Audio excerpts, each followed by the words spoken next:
Buenos días, ¿cómo están? Buenos días, ingeniero. Vamos adelantando la lista, por favor, sí.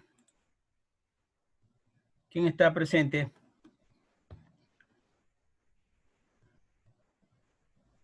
Chévez. ¿Le llegó la información, Livia? Sí, pero ahorita estaba intentando subir el deber, pero no, sale que no hay permiso. ¿Serio? Sí. Ya vamos a ver eso.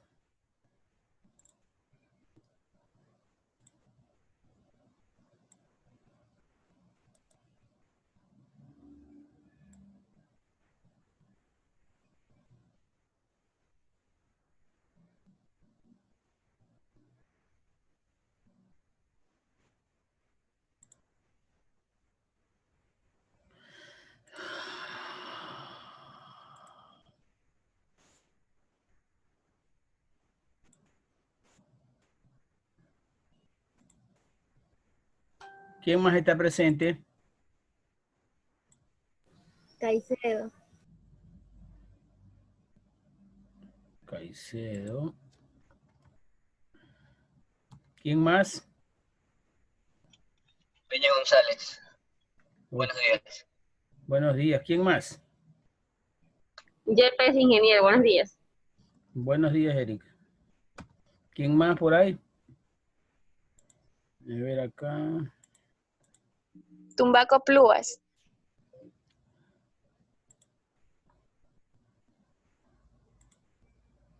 Bien. María Torres la vi por ahí.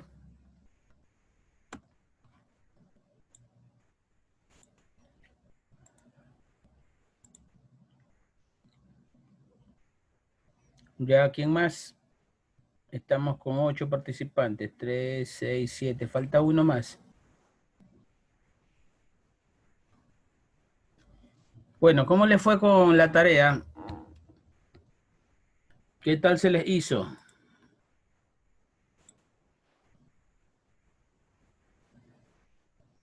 Dice mi compañera ley que le permite el ingreso.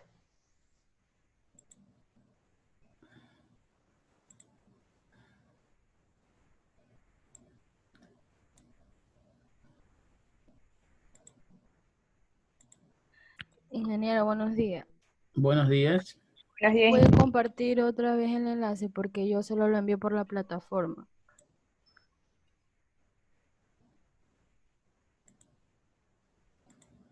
El enlace está aquí.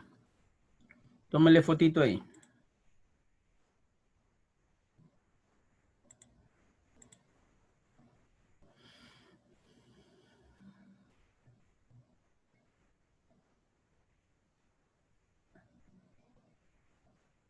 Ingeniero, que a la plataforma también había que subir. Sí, sí. Ingeniero, yo lo subí en la plataforma. Aquí también en este drive. Ya se lo voy a compartir entonces.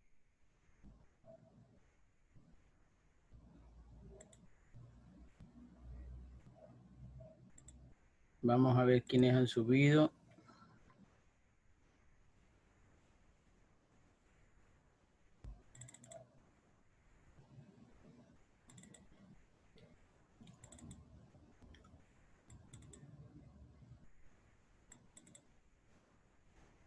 Nadie ha subido todavía.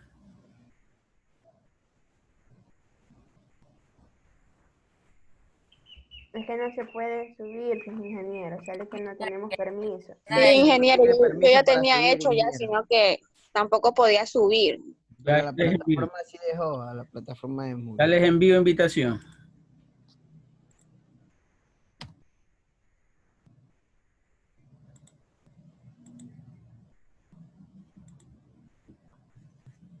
Confirmen que les tiene que llegar a su correo.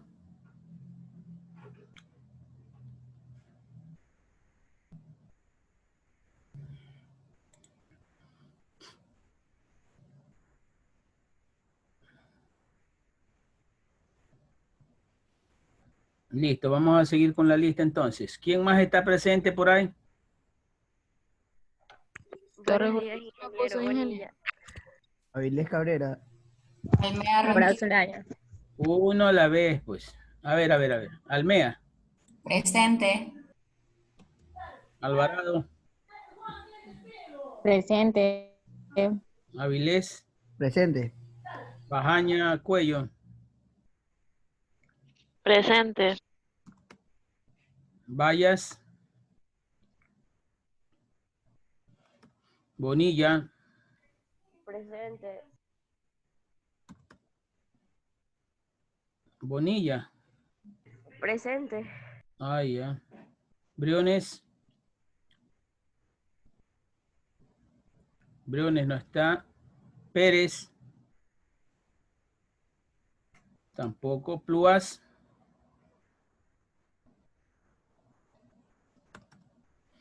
Él tiene Torres. problema con el internet. No Torres tiene Durán. internet. Presente, ingeniero. Triana. Presente, ingeniero. Buenos días. Buenos días. Tutibén. Listo, con eso estamos entonces. Vamos a avanzar en lo que es el contenido de la materia luego de haber visto la elaboración de un diagrama de flujo respetando, aquí están las normas que se deben seguir, las indicaciones, ¿no? Recuerden, un diagrama de flujo tiene que ser bastante específico. No tiene que sobrar nada, ni faltar nada tampoco.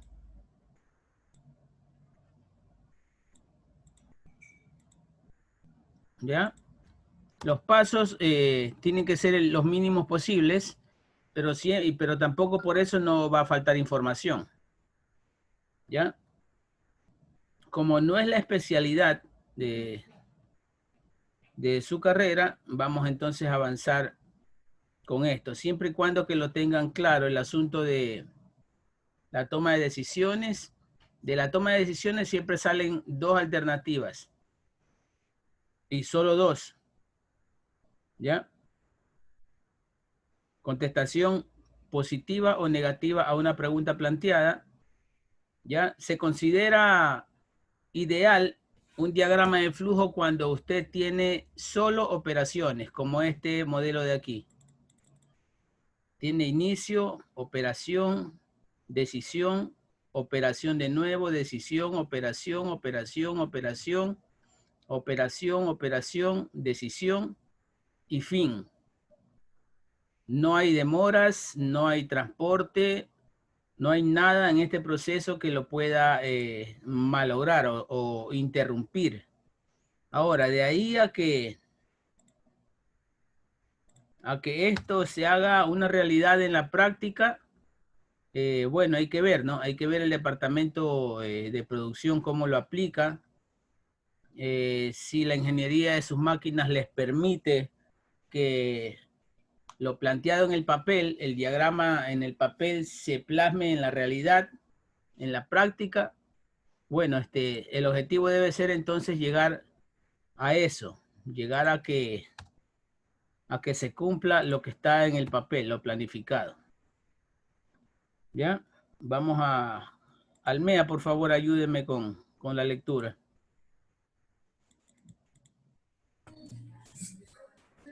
Operaciones unitarias. Se llaman operaciones unitarias a cualquier proceso físico de transformación donde puede existir un intercambio de energía del tipo físico de una materia prima en otro producto de características diferentes. Los procesos de transformación y las operaciones unitarias tienen como objetivo el modificar las condiciones de una determinada cantidad de materia en una forma más útil para nuestros fines o necesidades. Entonces, todo proceso químico conducido en cualquier escala puede descomponerse en una serie ordenada de operaciones unitarias como pulverización, secado, cristalización, filtración, condensación, evaporación, destilación, trituración, extracción, enfriamiento, disolución, agitación, decantación, precipitación, aumento de presión, absorción, trifugación, tamización. Correcto, entonces. La diferencia entre operación unitaria y proceso unitario es que las operaciones unitarias solo aplican cambios en la materia de tipo físico. O sea, no existe la combinación química, solo la mezcla. Ustedes saben, han de haber visto en química que la mezcla no es lo mismo que la combinación de dos elementos. ¿Ya? En la mezcla, tú al unir dos elementos, esos dos elementos que uniste siguen conservando sus características. Mientras que en la combinación química, tú al unirlos, da paso a que esa nueva unión ya tenga nuevas características químicas y físicas. Entonces, se produce en una combinación, se produce una reacción química, mientras que en la mezcla no hay reacción química, por eso es solo una unión física. ¿Ya? Todos estos nombres, todas estas operaciones unitarias, solo causan cambios físicos en la materia prima. Pulverizar, secar, cristalizar, filtrar, condensar, evaporar, destilar, triturar, extraer, enfriar, disolución. Aquí no vemos ninguna reacción química que haga cambiar las características propias a los elementos que estamos combinando.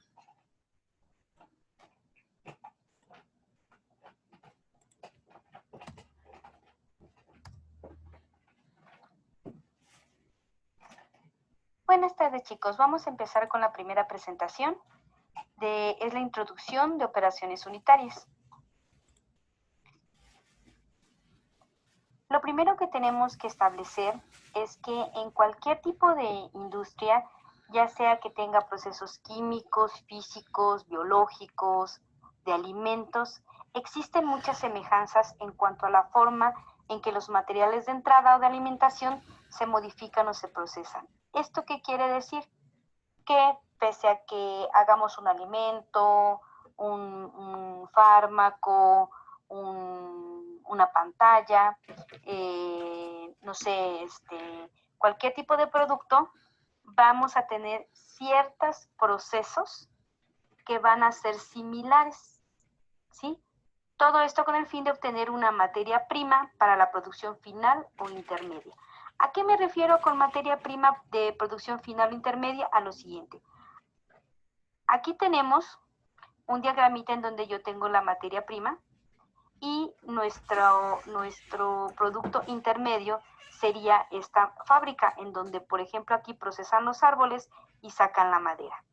Ese sería un producto intermedio. Ocurre mucho en la industria que ustedes les va a tocar posiblemente trabajar en empresas que únicamente maquilen parte de la materia prima. Después, por ejemplo, existe la fabricación secundaria, en donde se va a maquilar esta materia prima y se va a tener un producto final. Estos procesos que van intermedios entre lo que es la materia prima y el producto, en esta parte de aquí se asemejan mucho. Entonces, a ese tipo de procesos les vamos a llamar operaciones unitarias. Se pueden clasificar en diferentes etapas, pero todos les vamos a llamar operaciones unitarias. Muy bien.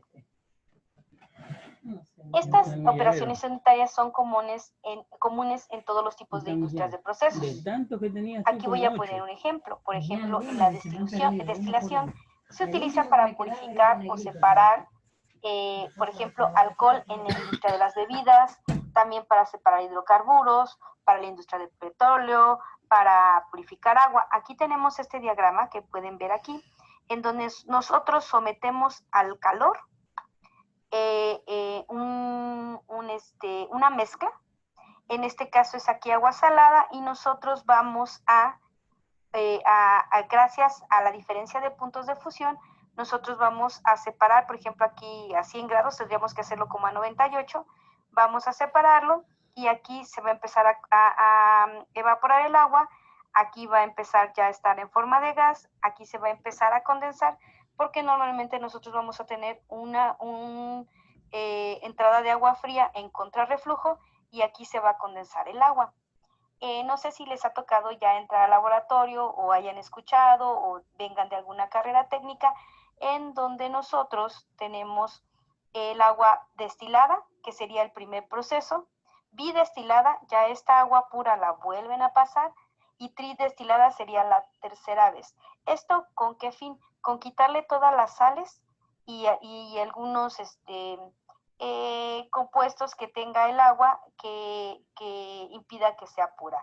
¿Esto qué quiere decir? Que si ya tiene 3 veces, el agua está más pura. Este es a nivel, digamos, laboratorio. Obviamente que para destilar agua en grandes cantidades es otro tipo de equipo, pero asemeja mucho este diagrama. Muy bien.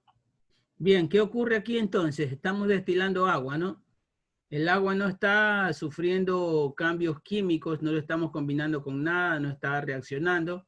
Simplemente en base a una materia prima de agua salada, le aplicamos calor, esta hierve, se transforma en vapor de agua, ¿ya? A lo que se transforma el vapor de agua por gravedad baja por esta pipeta, por este conducto, y gracias a que en este espacio es rodeada por agua fría, entonces ese vapor se enfría y se condensa. Condensa quiere decir enfriar, ¿no? Se transforma de vapor a líquido de nuevo. ¿Correcto? Entonces por goteo cae acá agua destilada. Si tú repites el proceso, se llama bidestilación o tridestilación. Podemos ver el agua destilada en el agüita que nos inyectan cada vez que alguien nos aplica una inyección, una ampolla.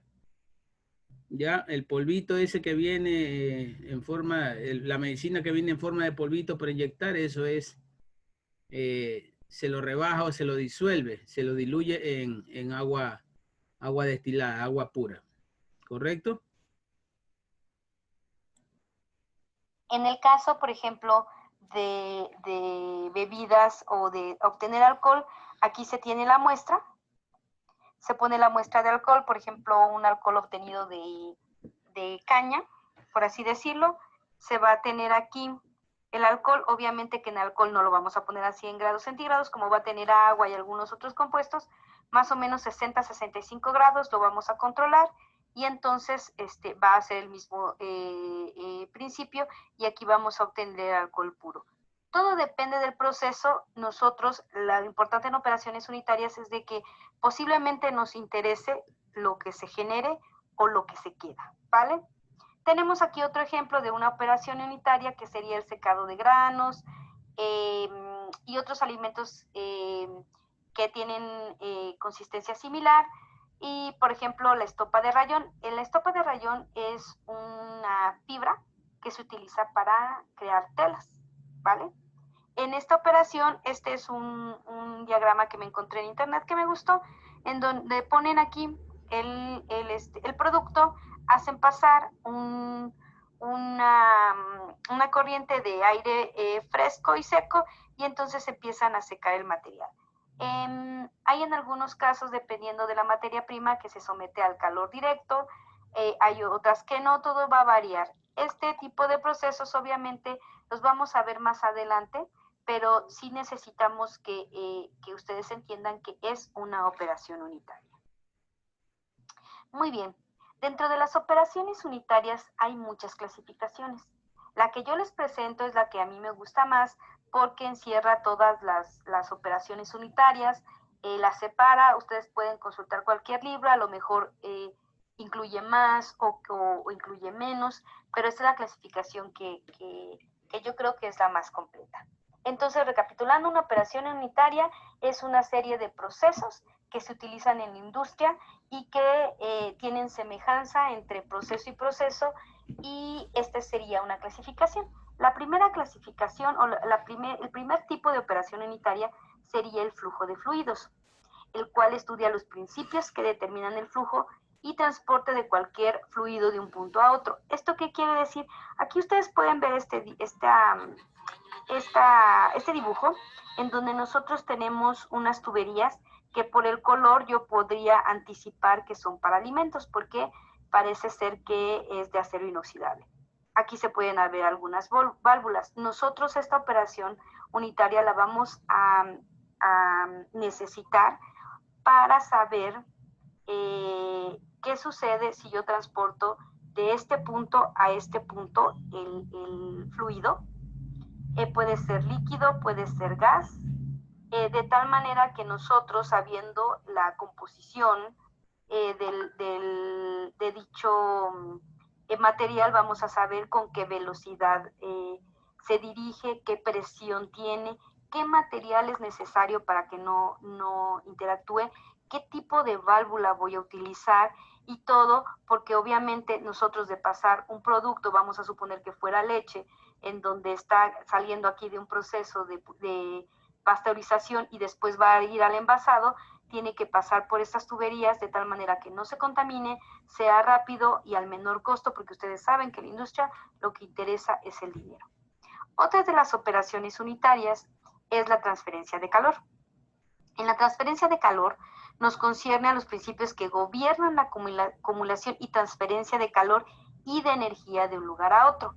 Vamos a poner otra vez el ejemplo de estas tuberías. Nosotros, aparte de saber con qué presión, con qué temperatura y cómo van a fluir, necesitamos saber si va a haber una transferencia de calor y de energía, de tal manera que no vaya a ocurrir una explosión o de que el proceso no se vea afectado, ¿no? A lo mejor aumenta demasiado la temperatura y echa a perder lo que estamos transportando. Aquí tengo un pequeño diagramita que me gustó, que es de una casa, si se pueden dar cuenta. Aquí está el suelo, el techo, las paredes y hay un radiador. El radiador es el que se utiliza, es como un calentador que se utiliza cuando hace frío, en donde ocurren dos fenómenos, en donde aquí nosotros podemos ver cómo está radiando calor. Nosotros, si nos acercamos a un calentador, ya sea de intemperio o si no los han visto, los que calientan, por ejemplo, el agua, empiezan a radiar de esta manera, empiezan a radiar calor. Y obviamente cuando se empieza a producir el calor, se hace un proceso que se llama, un fenómeno, mejor dicho, que es el de la convección, que empieza a circular así, de manera, valga la redundancia, circular, y empieza a generar el calor. Obviamente que va a haber conducción hacia afuera del edificio, ese es otro fenómeno de la transferencia de calor. Y por último también va a haber una conducción, porque aquí va a haber aire caliente que va a salir y obviamente el aire frío del exterior va a tener este fenómeno de convección. Muy bien. Cabe mencionar que las operaciones unitarias, como ustedes se pueden dar cuenta nada más en estas dos clasificaciones, pueden ir unidas o pueden estar unas seriadas de otras porque son muy comunes, ¿vale? Tenemos la tercera operación unitaria, que es la evaporación. Ustedes piensen en la evaporación como cuando ustedes dejan hervir el agua y la dejan hervir mucho tiempo y se queda una costra en la olla, ¿vale? Esa es la evaporación. Nosotros lo podríamos utilizar para evaporar el agua y puede ser que nos interese el residuo. Acuérdense que dependiendo de lo que vamos a procesar, la operación unitaria se preocupa por el residuo o por lo que está separando. Aquí tenemos nuevamente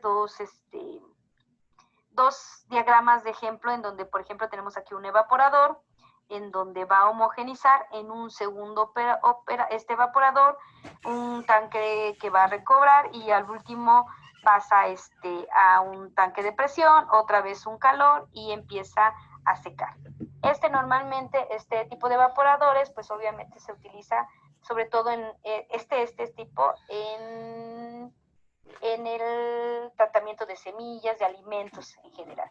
Aquí tenemos otro. Aquí me gustó el diagrama, solamente que, bueno, dicen cámara de ebullición y se puede confundir con destilación, que no es lo mismo, en donde aquí hacen pasar un gas freón a alta presión, de tal manera que aquí, bueno, se va a agitar, de tal manera que se va a evaporar el elemento que queremos separar, y aquí igual que va a tener una cámara, digamos, de refrigeración, un aire puede ser frío y o una temperatura fría, va a circular y aquí se va a condensar el líquido que queremos obtener o separar, ¿vale?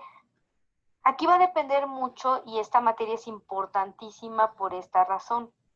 Ustedes como agroindustriales pueden trabajar en la industria de alimentos, en la industria de los recipientes que se utilizan para los alimentos, también pueden en todo lo que es tipo de empaques, etiquetas, y gracias a que ustedes cursan estas materias, ustedes también pueden entrar en el área de manufactura sin ningún problema, y también ustedes brincan en el área de biotecnología. Por eso yo considero que es de una de las carreras más completas. Muy bien. Otra de las operaciones unitarias que tenemos es el secado. El secado es el que yo les mencionaba anteriormente. Aquí está su descripción un poquito más científica, en donde nos dice que la separación de líquidos volátiles, casi siempre agua de los materiales sólidos. Esto es importante. Si nosotros, yo les pregunto, metemos un maíz, vamos a hacer tortillas. Si yo meto el maíz húmedo a una máquina, ¿ustedes qué creen que vaya a pasar? Pues obviamente eso se va a hacer como una masa, va a atascar el equipo y no va a haber nada que lo pueda mover. Se va a hacer todo un masacote como plastilina. Entonces, ¿qué necesitamos? Que esté seco, por ejemplo, el maíz seco a cierta humedad, porque ¿qué va a suceder también si está súper seco? Si nosotros lo empezamos a manipular, por ejemplo, lo queremos moler, se va a hacer un polvo muy finito, finito, finito, y entonces se va a perder parte del material, entonces necesita cierta humedad. Para eso es el secado. No necesariamente tiene que estar completamente seco, sino puede ser a la mitad. Después está la destilación, que ya se las había mencionado al principio, y obviamente aquí la parte científica es porque es una mezcla líquida y por medio de la ebullición, basada en sus diferencias, puede ser de presión y temperatura. Al principio, en las primeras diapositivas mencionaba que la destilación puede ser de hidrocarburos. Normalmente también en la de hidrocarburos se maneja tanto la presión como la temperatura. Todas estas, no todas, pero la mayoría de las operaciones unitarias las vamos a ver en esta materia. Así es que hay algunas que me voy a detener un poco más y en otras las voy a ver muy ligeramente porque las vamos a ver en las siguientes unidades, ¿vale? Muy bien. Secado y destilación me parece ser que se ven más a detalle en la siguiente materia de operaciones unitarias. Tenemos esta de las más importantes y que siempre hay una confusión, que es la absorción con B de bueno. Aquí el proceso se separa de un componente gaseoso de una corriente por un tratamiento con un líquido. Ustedes dirán, bueno, ¿qué es esto?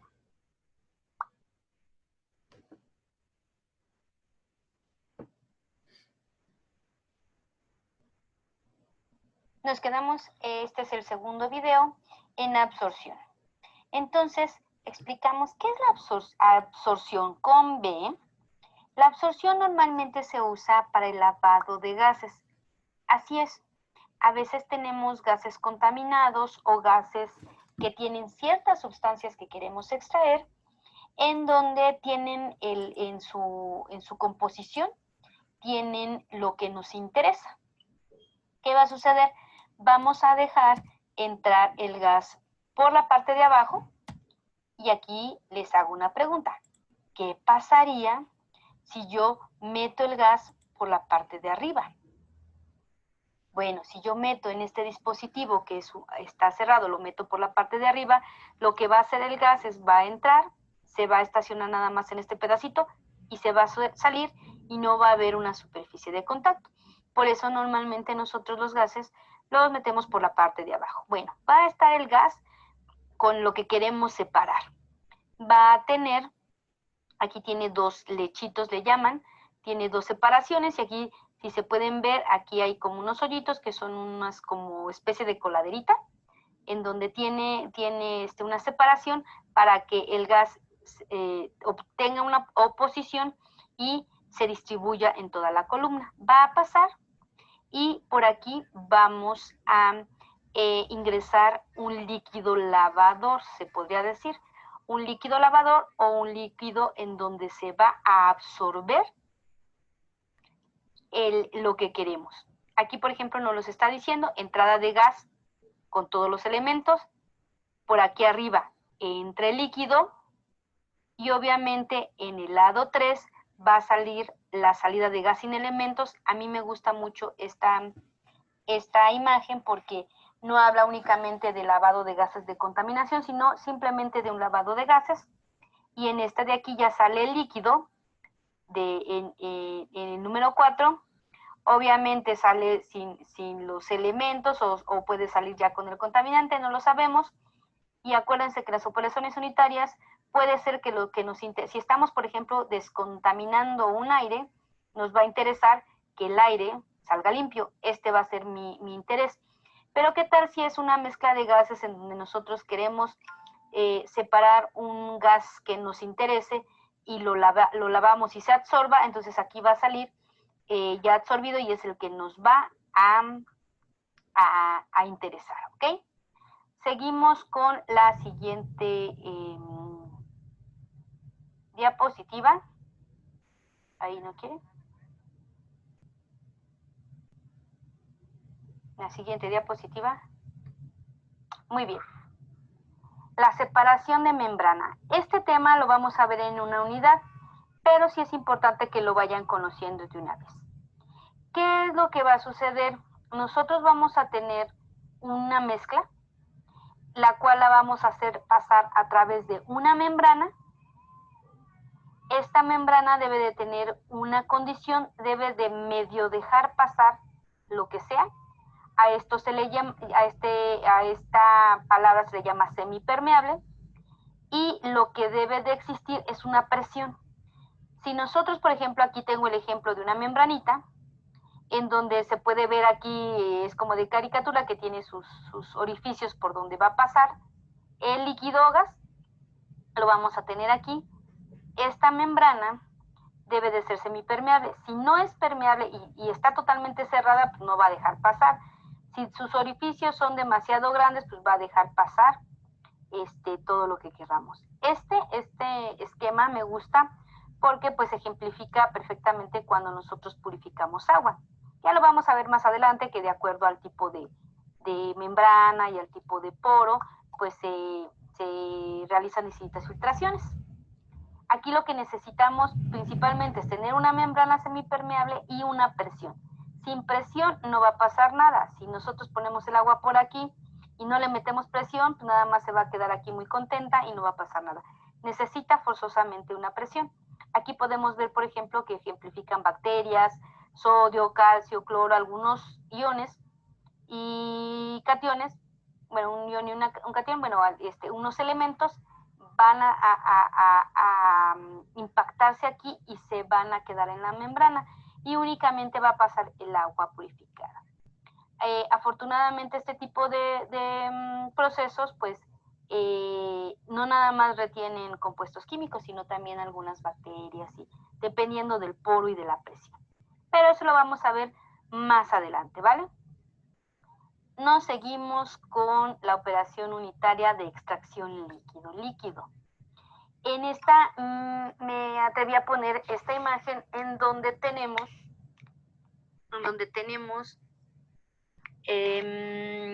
este experimento de manera de laboratorio, que posiblemente lo han de haber hecho en prepa y a lo mejor ya tuvieron la oportunidad de hacerlo en el laboratorio, en donde tenemos este embudo que se llama embudo de separación.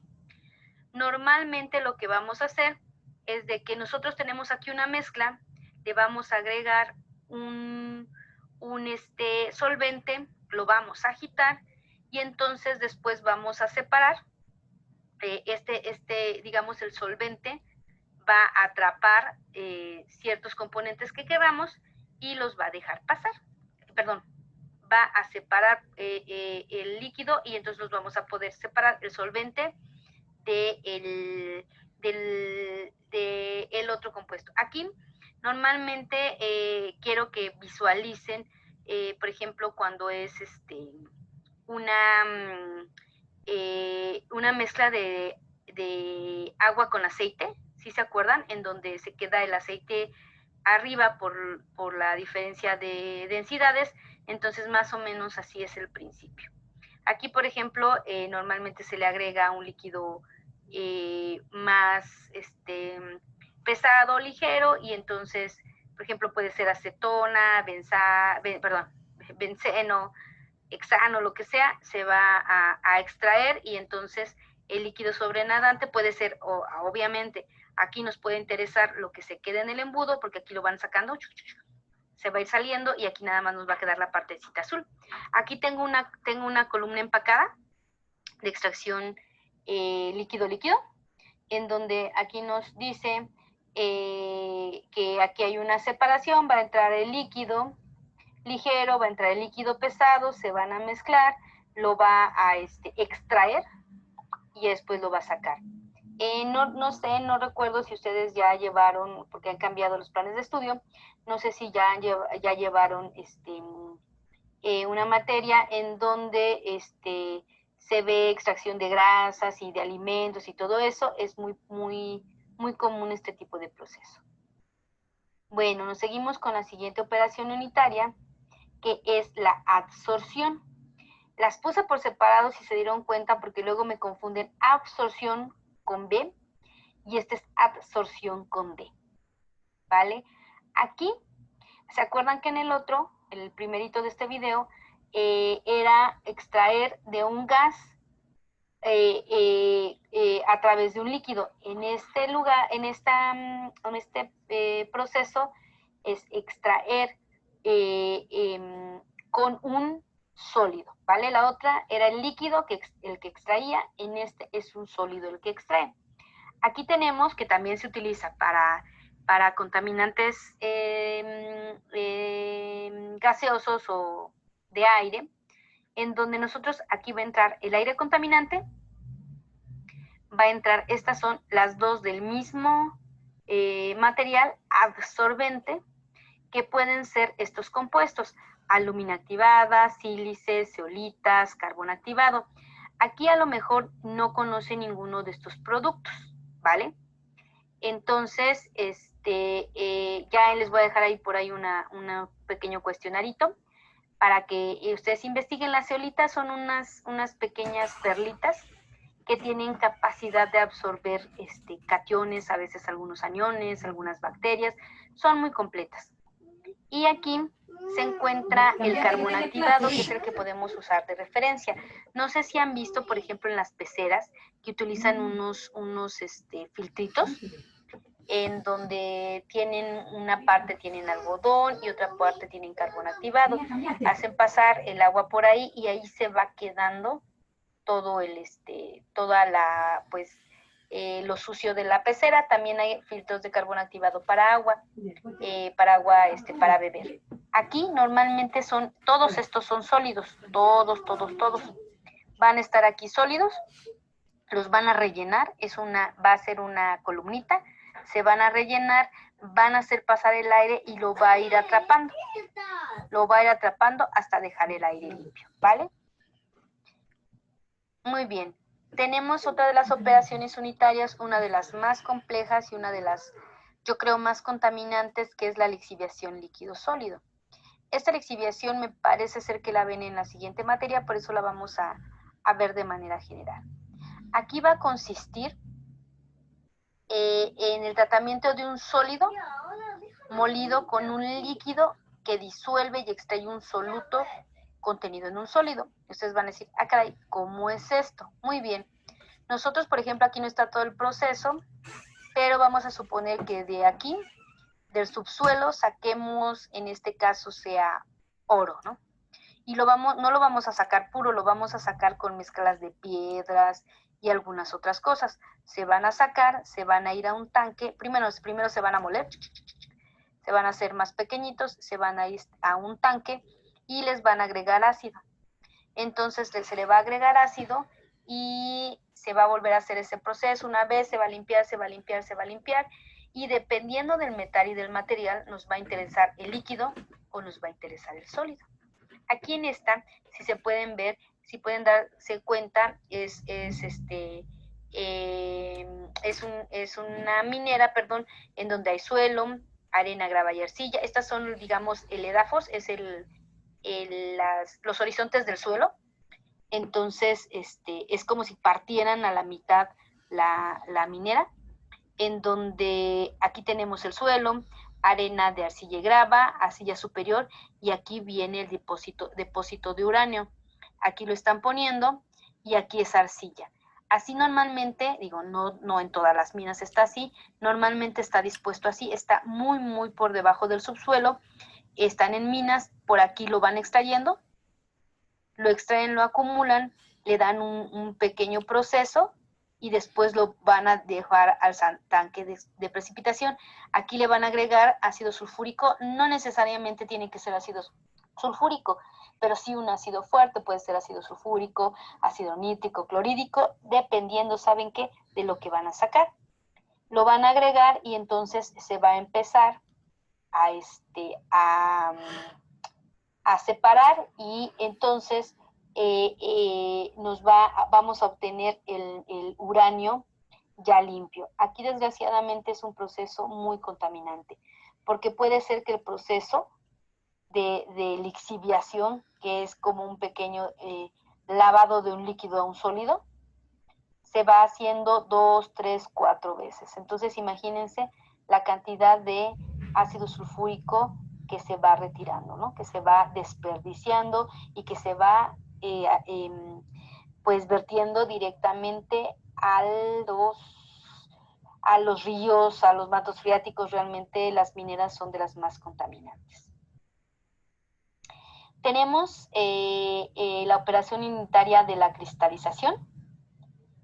Lo vamos a dejar para el siguiente video para no cortar la explicación. Gracias.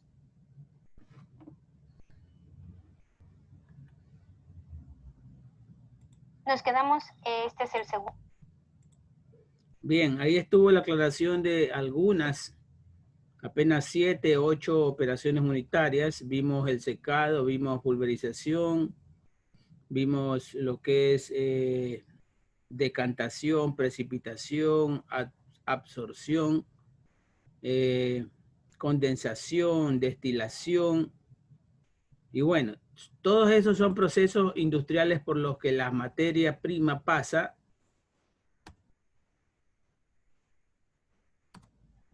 para ser transformada y convertida en un producto de entrega, ¿no? Un producto de venta. En este caso, en el proceso de la minera, el oro, ¿no? Aquí tenemos 3 ejemplos también de destilación, que ya lo vimos. La centrifugación, en el caso de la sangre, ¿no? ¿Se acuerdan? ¿Qué es la fuerza centrífuga? Ella es aquella que al girar rápidamente sobre su eje, las partículas sólidas se pegan a los exteriores por la fuerza centrífuga del centro hacia afuera. Es lo que ocurre más o menos hay una máquina en el Playland Park, un sombrero blanco de malla que gira y nos pega a las paredes. Esa es fuerza centrífuga. Y tamización, la tamización, aquí tenemos un sedazo, nos permite cernir, pues, ¿no? Separar sólidos de líquidos. ¿Ya? Por favor, ayúdeme, Alvarado, con la lectura.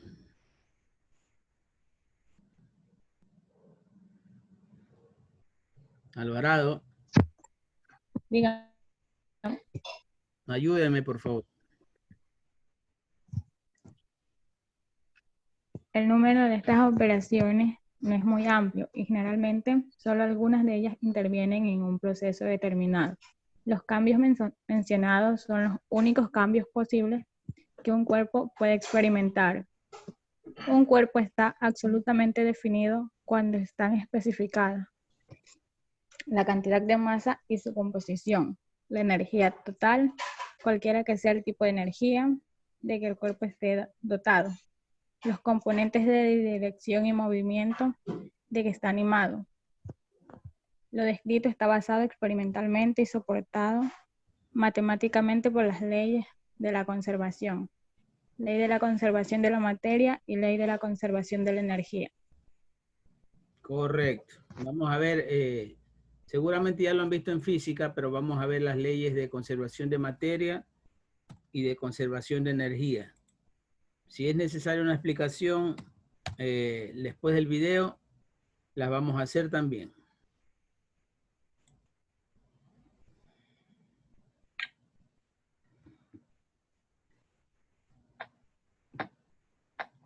Con que intentando convertir ese pedazo de plomo en oro, ¿eh?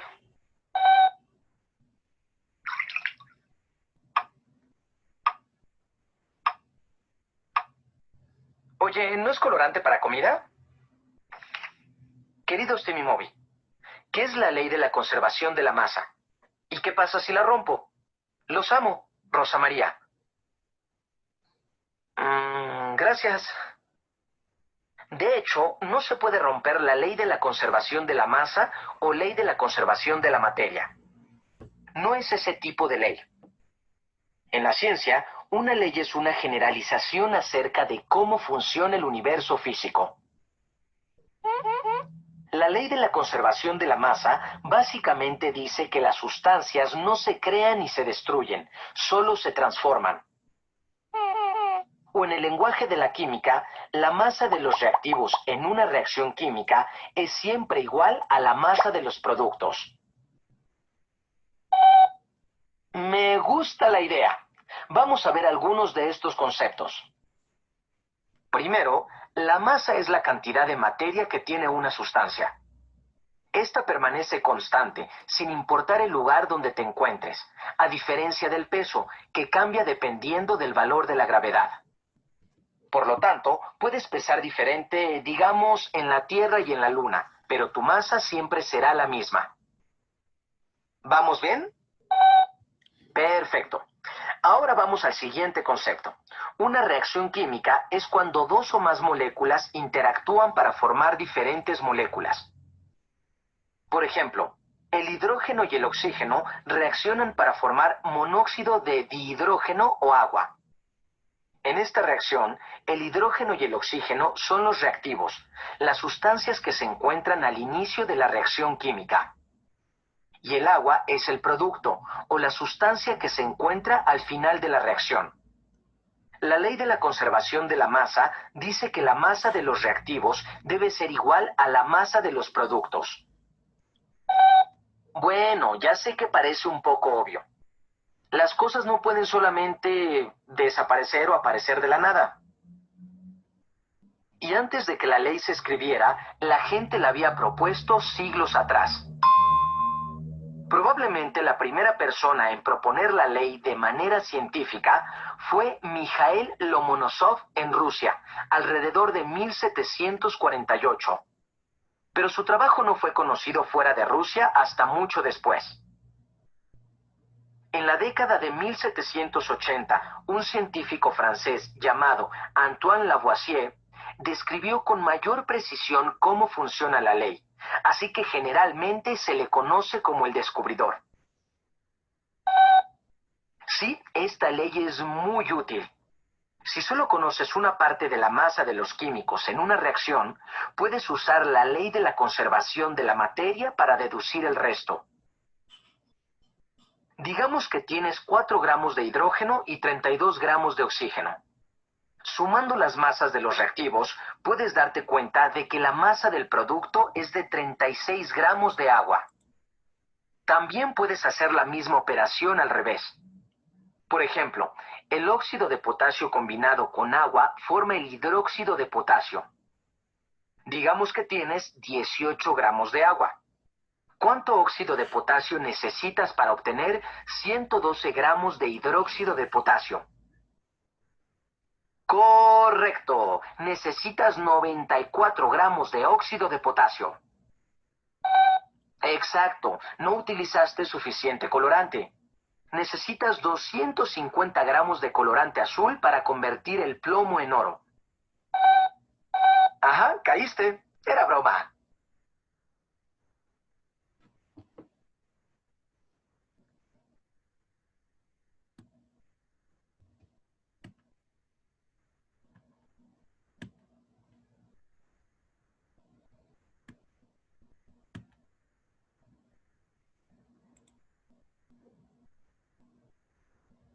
Bien, muy interesante entonces la ley de conservación de materia. Vamos a la ley de conservación de energía.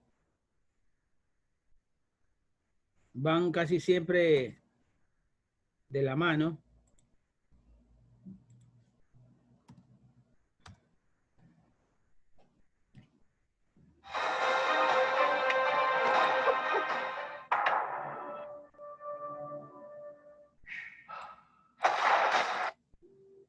La energía no se destruye, solo se transforma. A esta frase yo le agregaría, y siempre se conserva. Energía es la capacidad de generar movimiento o lograr la transformación de algo. De otra manera, es la capacidad de trabajo. El papel o función que hace el trabajo es trasladar la energía de un lado a otro.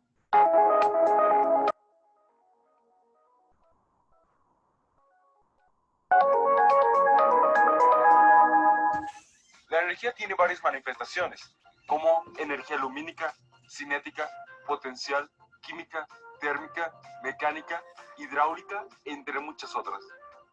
La ley de la conservación de energía dice que la cantidad total de energía en cualquier sistema aislado, sin interacción con ningún... Aquí en este ejemplo,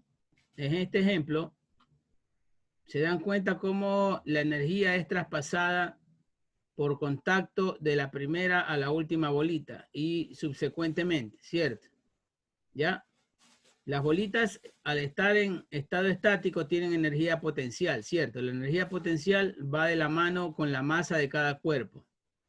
Entonces, eso quiere decir que la fuerza con que golpee una bolita a la otra es directamente proporcional a la masa de cada bolita o al peso en todo caso. Mientras más grande sea cada bolita, va a golpear con más fuerza. Entonces, teniendo estas bolitas energía potencial, porque al tener masa, todo cuerpo tiene energía potencial, ¿ya? Damos movimiento a la primera, ¿ya? Y la proporcionamos o le damos energía cinética. Energía cinética es la que tiene que ver con el movimiento, ¿cierto? Al golpear una, traspasa a la otra. Esto ocurre. ¿Un otro factor que modifica el resultado? ¿Ya? Entonces, estamos transformando permanentemente energía potencial, que es el peso de cada bolita, en energía cinética, que es el movimiento. Traspasada lógicamente por contacto, ¿no?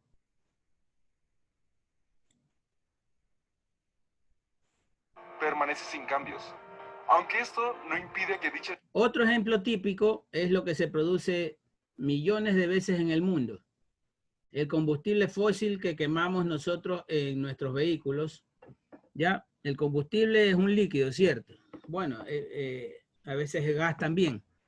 El combustible tiene en sí energía potencial, ya que tiene masa, pero además tiene energía química contenida en sí, en sus características. Entonces, al hacerlo reaccionar con fuego, ¿qué producimos ahí? ¿Qué tipo de energía? Energía calórica, ¿cierto? Porque al quemarse un combustible, genera temperatura, genera calor.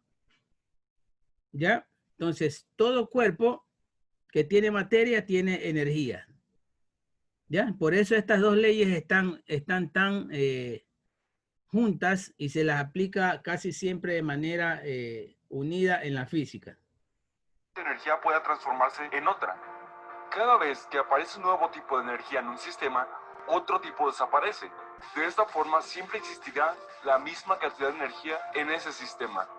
La ley de la conservación de energía es considerada como una de las leyes más importantes y constituye el primer principio de la termodinámica. Esta ley afirma que la energía no puede crearse ni destruirse, solo puede cambiar de una forma u otra. Por ejemplo, una pelota apoyada en el suelo, en estado de reposo, contiene energía potencial. La energía potencial es la energía determinada por la posición de una partícula. En palabras más simples, es la energía con el potencial para ser liberada en un cuerpo, que en este caso el cuerpo es la pelota. Al patearla, la energía cinética con la que cuenta tu pie se traspasa a la pelota y la hace mover. Si no hay ninguna fuerza que detenga la pelota, su movimiento continuará para siempre hasta que algo más lo detenga. Inercia. Hasta ahora la energía de tu pie se transformó en energía de movimiento, que es lo equivalente a energía cinética. Es decir, el movimiento es un nuevo tipo de energía que surgió en el sistema físico. En realidad existen tres tipos de conservación: de energía, de movimiento y de momento angular. Estas tres cantidades no se crean ni se destruyen. La misma cantidad de ellas que hay ahora es la misma que hubo siempre y la que siempre tendremos. Bien, entonces como hablamos de ley de conservación de materia y energía en los procesos industriales, entonces cuando cogemos una materia prima y le adicionamos insumos y le aplicamos energía, ya seguramente como nada se pierde, según las leyes de conservación de masa y energía, como nada se pierde, todo esto va a salir como producto final, ¿cierto? Imaginemos del simple proceso de hervir agua como en destilación, ¿ya?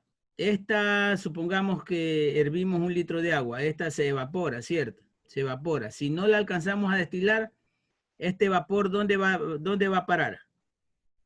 Es una gran cantidad de vapor que sube a la atmósfera, ¿cierto? ¿Por qué sube? Porque tiene menos masa, o sea, todo el vapor que va a subir va a tener la misma masa del litro de agua que tenemos abajo. Lo que pasa es que sube mucho más despacio, pues no.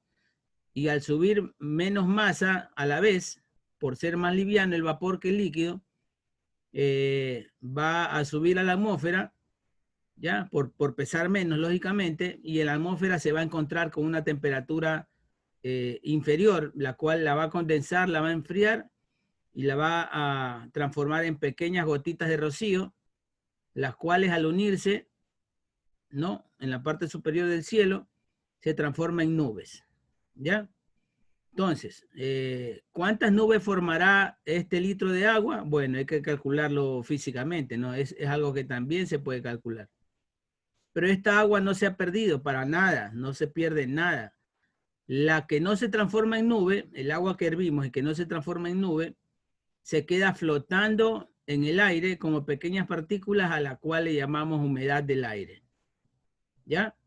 En otro experimento, por ejemplo, en un equipo de aire acondicionado, encendemos el equipo de aire acondicionado y ¿qué hace el aire acondicionado?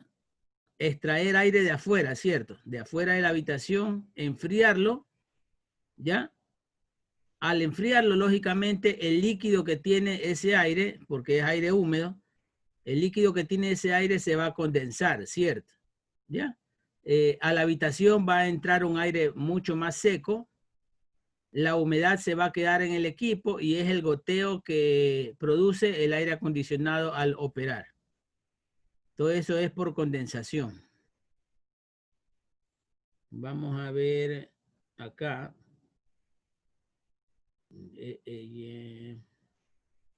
Están buenos estos videos.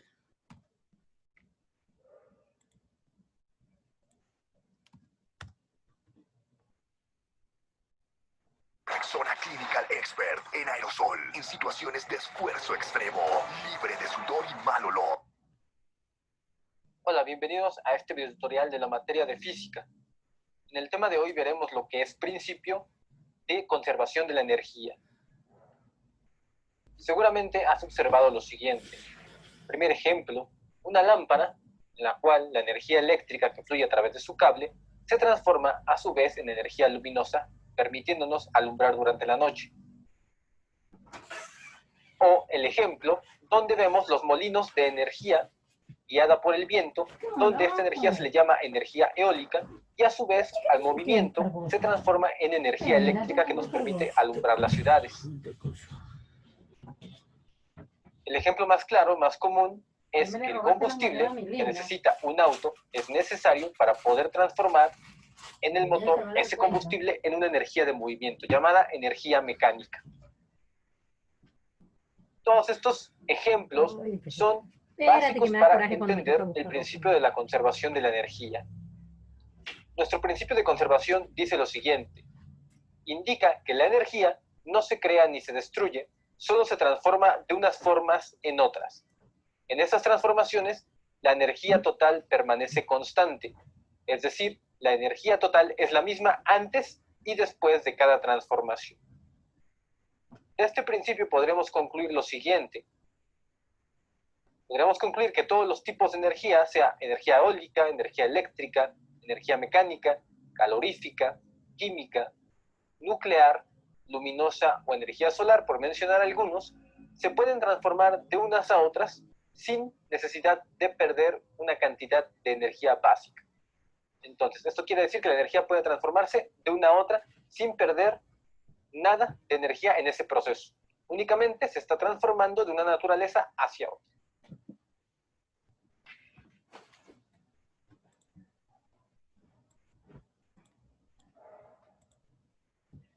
Ayúdeme, por favor, con la lectura. ¿Con quién estábamos? Avilés, por favor, ayúdeme con la lectura. Déjeme ver si está. Sí, sí está Avilés. Sí, sí está ahí. Ya, ley de conservación de la cantidad de movimiento. ¿Sí me escuchan, no? Sí. Las operaciones unitarias son comunes en los procesos industriales, sean químicos, físicos o biológicos, y se refieren a las etapas individuales y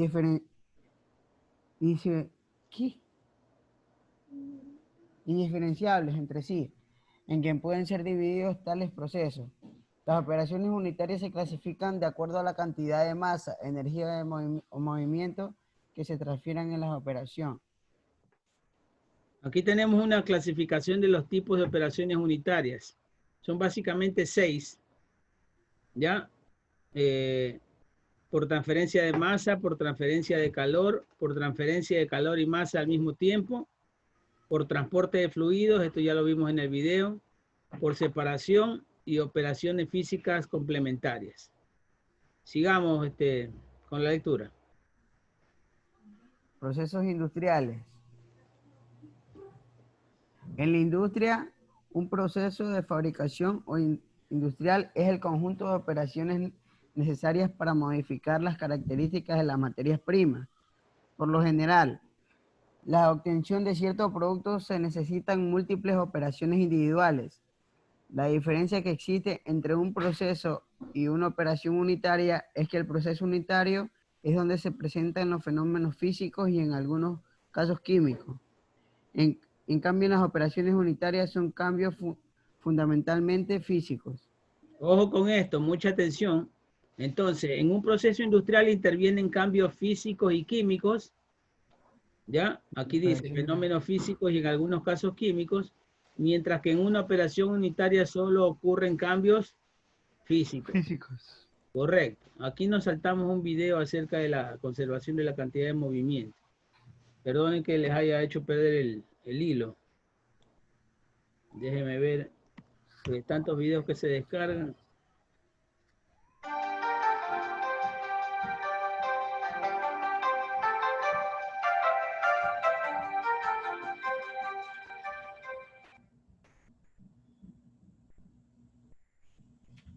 Cuando dos o más bolas de billar colisionan entre sí, la evolución futura de cada una de ellas está predeterminada.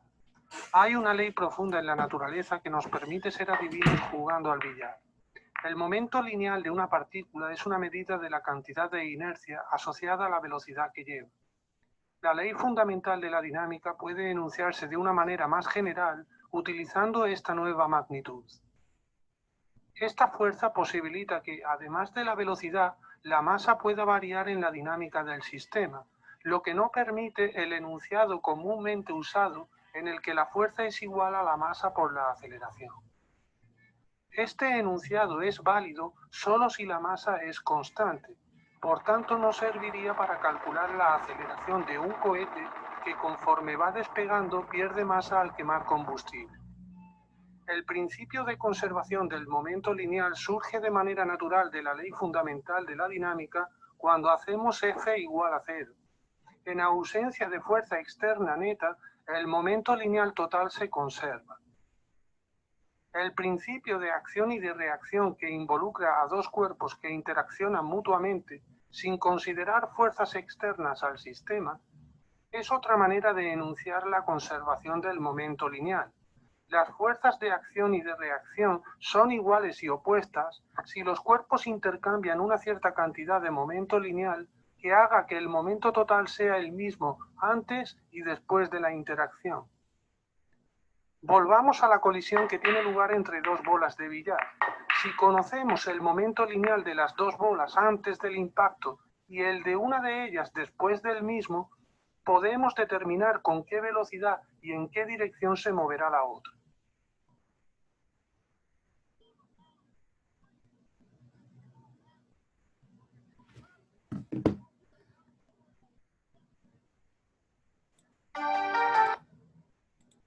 Ya, gracias por la paciencia. Seguimos, Avilés. Aquí nos habíamos quedado. Algunos ejemplos de procesos unitarios son oxidación, combustión, fermentación, saponificación, sulfurización, caustificación, hidrogenación, precipitación, electrólisis. Electrólisis, ahí está la tilde, electrólisis. Halogenación, polimeración, reducción, sulfonización, nitrición. ¿Cómo? ¿Nutrición? No, nitración. Ya. Alquilación y disolución. Ya. Seguimos. Sistema líquido y sólido. Se denomina el sistema de evolución de la materia a sus cambios de estado sin que ocurra un cambio en su composición. Los tres estados más estudiados y comunes en la Tierra son sólidos, líquido y gaseoso. No obstante, el estado de agresión más común en el universo es el plasma, material de que están compuestas las estrellas. Los sistemas son los procesos en los que un estado de materia cambia a otro manteniendo una semejanza en su composición. Fusión es el paso de un sólido al estado líquido por el medio del calor.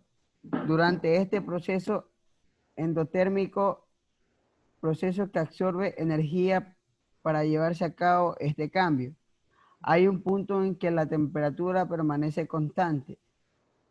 El punto de fusión es la temperatura a la cual el sólido se funde, por lo que su valor es particular para cada sustancia.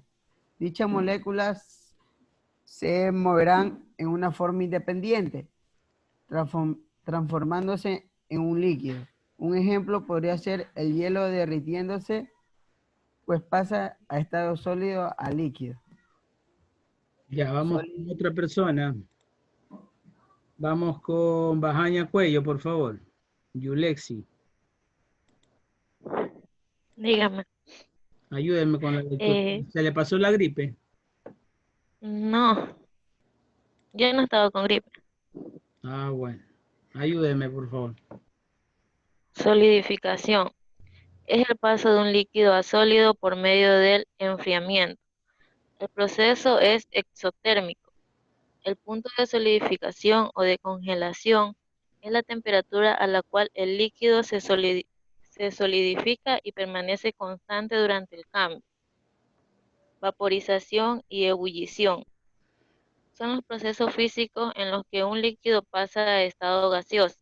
Si se realiza cuando la temperatura de la totalidad del líquido iguala al punto de ebullición del líquido, a esa presión, al continuar calentando el líquido, este absorbe el calor, pero sin aumentar la temperatura.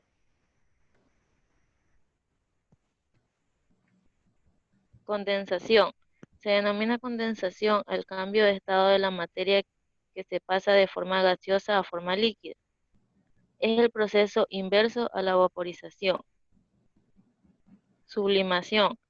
Es el proceso que consiste en el cambio de estado de la materia sólida al estado gaseoso sin pasar por el estado líquido. Un ejemplo clásico de sustancia capaz de sublimarse es el hielo seco. Sublimación inversa. Es el paso directo del estado gaseoso al estado sólido. Ionización. Es el cambio de un gas a plasma. Desionización. Es el cambio de un plasma a gas. Los cambios de estados están divididos generalmente en dos tipos, progresivos y regresivos. Cambios progresivos, vaporización, fusión y sublimación progresiva. Cambios regresivos, condensación, solidificación y sublimación regresiva. Bien, aquí tenemos el gráfico entonces nosotros de los estados de la materia.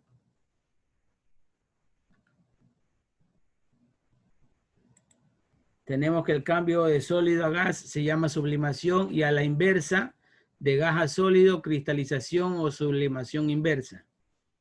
De líquido a gas, vaporización y de gas a líquido, condensación. De líquido a sólido, solidificación y de sólido a líquido se llama fusión. ¿Por qué este gráfico se subió tanto? Deje ver.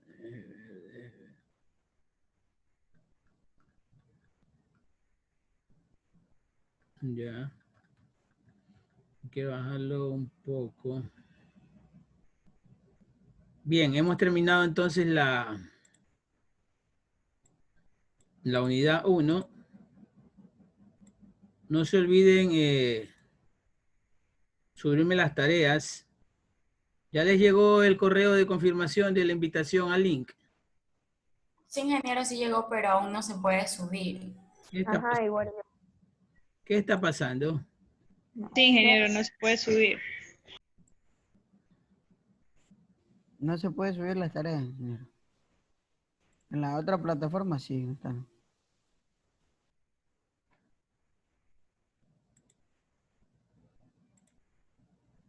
Ya, y ahí.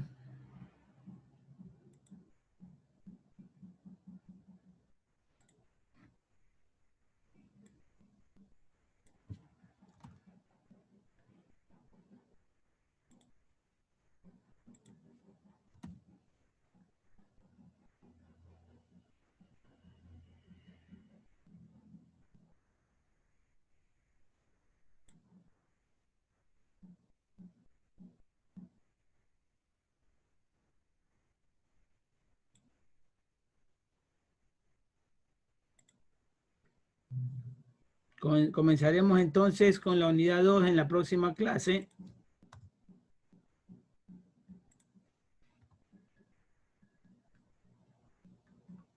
Vayan leyendo. Le está faltando la lectura. Practiquen la lectura. No vaya a ser que vayan a llegar al momento de graduación con las mismas fallas en el momento de sustentar algo.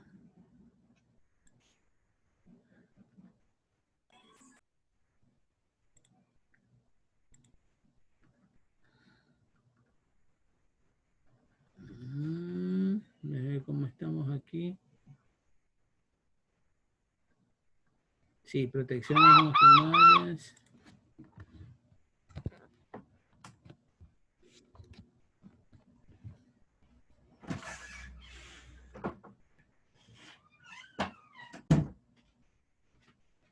Bien, entonces. Vamos a la... Prendan sus cámaras, por favor.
Ya, chicos, por favor avisarle a los que están faltando que regularicen su asistencia, ¿sí?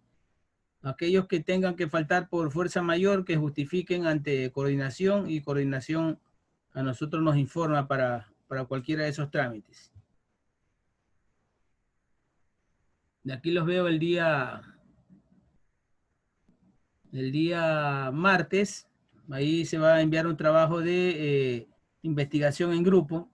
Me avisan nomás qué grupos están formados para no perder tiempo en eso, conformando los grupos desde el principio.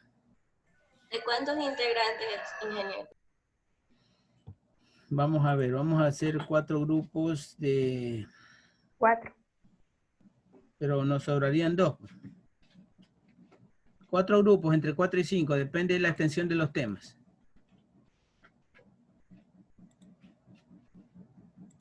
Escogemos los grupos, ingeniero.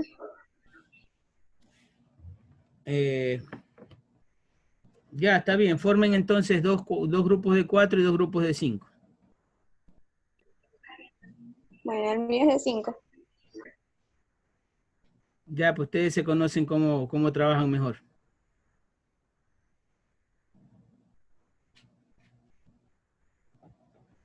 Ya.